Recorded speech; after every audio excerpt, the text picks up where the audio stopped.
You think you know me?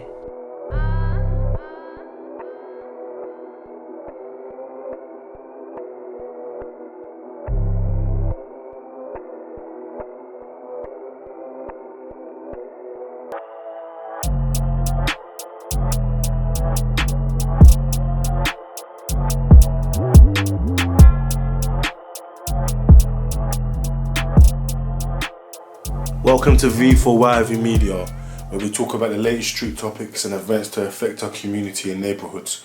Today's topic is racism. Two-part question. First part, have you ever experienced racism and how did it make you feel? That's a question that I could answer as openly as possible. I've experienced racism indirectly, but I may be one of the fortunate ones that's not actually experienced racism directly to myself, in terms of someone actually verbally abusing or indirectly having any sort of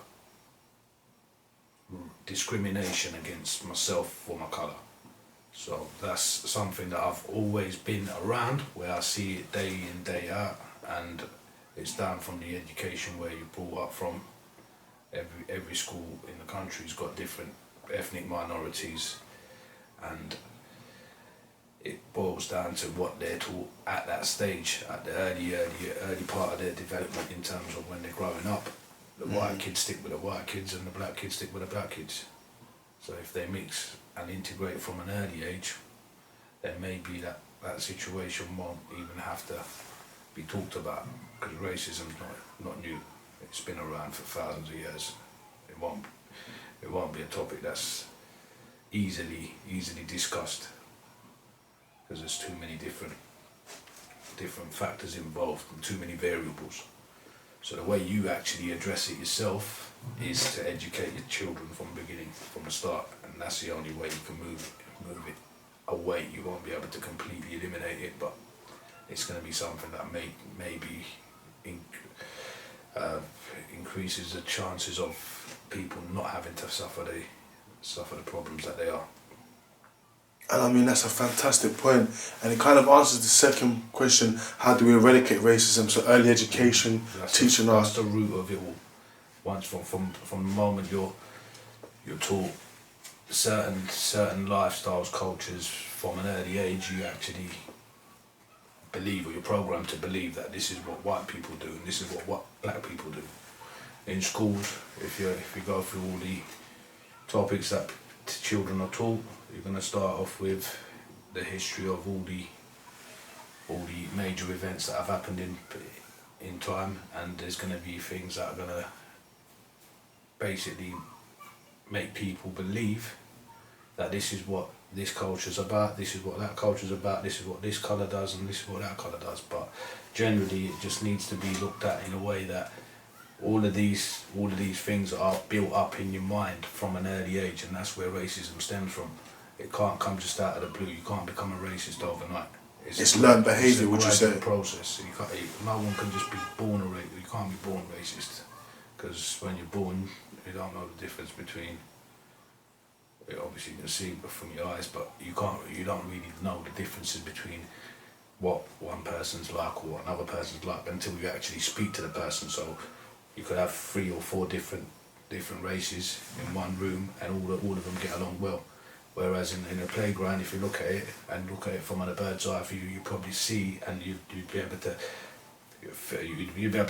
notice that there's sections, and it's segregated in terms of who integrates with who, and it's all about actual allowing people to interact with each other freely without having any fears of, oh, if I say that to someone, they might find it offensive. I could call you, if you said to another black guy the N-word, which I don't want to really say out because it's not needed, then that's not a problem. But if another race said it to another black guy, it would be a problem.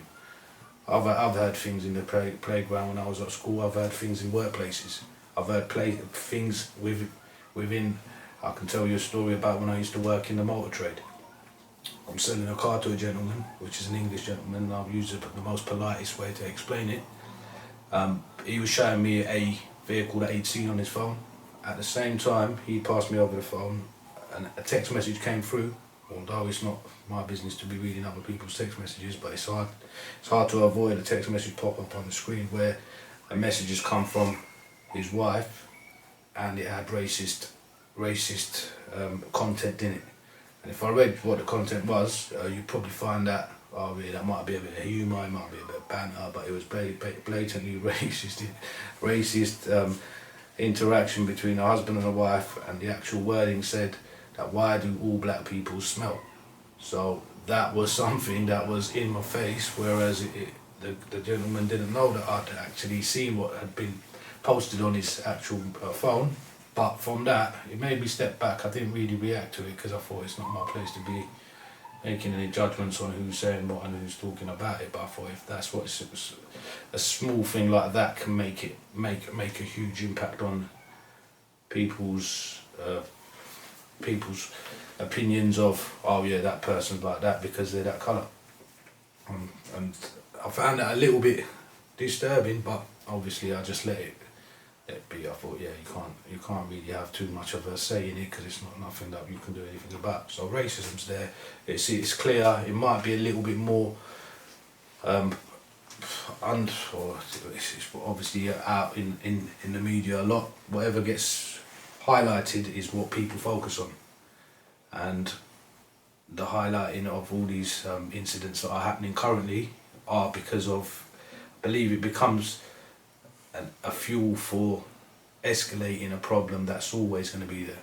So you can escalate things, or you can actually try and improve them by managing and educating people, or children even, really children, because you can't really change people's attitudes. You may be able to manage their behaviours, but their attitudes are from within, so you can't really have too much of an impact on how someone's going to react or act to your knowledge or information that you're passing it on. So that's where it really comes down to, where we've got to be more welcoming to everyone else from all nations and all countries and all different races and ethnic minorities or whatever. There's no really ethnic minorities. If the majority is white, then everyone else is classed as inferior. So you can't be judging people on the basis of, oh yeah, there's a million people that are X race and a million people that are Y race, then that balances it out. Even if there's one white person and a million black people, it should still not have an impact on the actual discrimination of who's inferior. And this all comes down to people thinking they're above or more important than the other person. So that's where it comes from. Because if I had no judgment on race or anything else, I'd have everyone at the same level.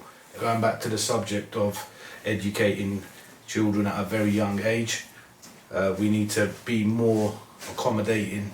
We need to make sure that we're free and open in our conversations with them with regards to it, because it's no point trying to brush it aside and think it's not going to be something that they're going to be exposed to. Somewhere along the line, someone's going to have some sort of experience, whether it be a negative experience or a positive one, in relation to their colour or their race or where they come from or what background they're from. So from the start, as long as it's something that's quite open and clear, and people need to stop hiding behind different excuses about it, because there's no excuse of racism. There is none at all. And if anyone does make one up, then that's obviously something that they're obviously trying to protect or trying to avoid. So if you can avoid conflict, and most racist remarks come from people that are either in positions where they're going to have an impact. Because if you hear the street talk on the road, and that most of the time, most of it could be racist, but you won't really hear about it. But if someone says something in the news or on a football match where someone calls someone a whatever, then you'll know about it. And not only will you know about it, you'll be seeing it advertised day in, day out, until people start thinking, yeah, something has to be done. So you need people out there that have got high influential positions to be able to stand up, and there are people out there that you have to take your hat off to and say, yeah, that guy there, at least he's putting standing up for it, because it's not just about being a puppet and just letting it slide. Because if you do that, then it won't change. And if that's the case, then things won't move forward. They'll just start taking a step back or just get brushed aside. Thank you. No problem.